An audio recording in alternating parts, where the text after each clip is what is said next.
Пропадна тендерот со кој државата бараше подитно да се купат 900.000 тони јаглен за целосно пуштање во употреба на РЕК Битола. Од Електрани на Македонија вела дека понуди имало, но понуденото количество не можело да ги задоволи потребите за ублажување на енергетската криза. Во игра биле 9 компании, ама ниту една понуда не била приближно до бараната. Понудени биле само 165.000 тони. За ТЕЦ Осломе имало понуда за 300.000 тони, но допрва ќе се бирал оператор кој ќе го добие договорот. Државата сега ќе распишува нов тендер. АДСМ во најкус рок повторно ќе објави повик за набавка на јаглен за РЕК Битола и повторно ќе ги параме понудите за потребните количини. Инаку, на првиот повик пристигнати се понуди за јаглен од 3 македонски рудници, потоа рудници од Албанија, Косово, Русија, Турција и Босна и Херцеговина. Сега следува еволуација во втора фаза.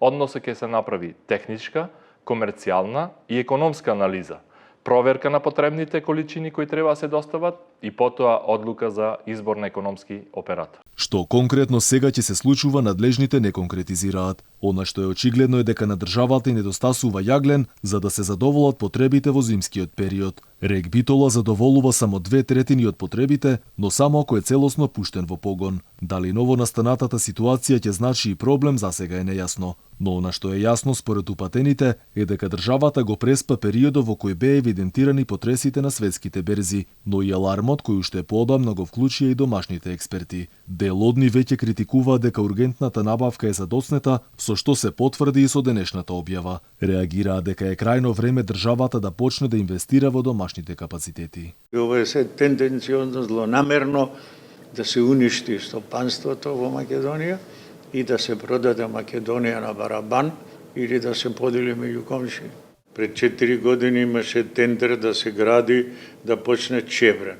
Не се почна. Пред 4 години, директно знам, имаше студија направена за 3 централи на газ во Македонија. 3 помали. Една да биде во Поло, меѓу Тетово Гостивар, една да биде во Штип, една Велес или Скопје.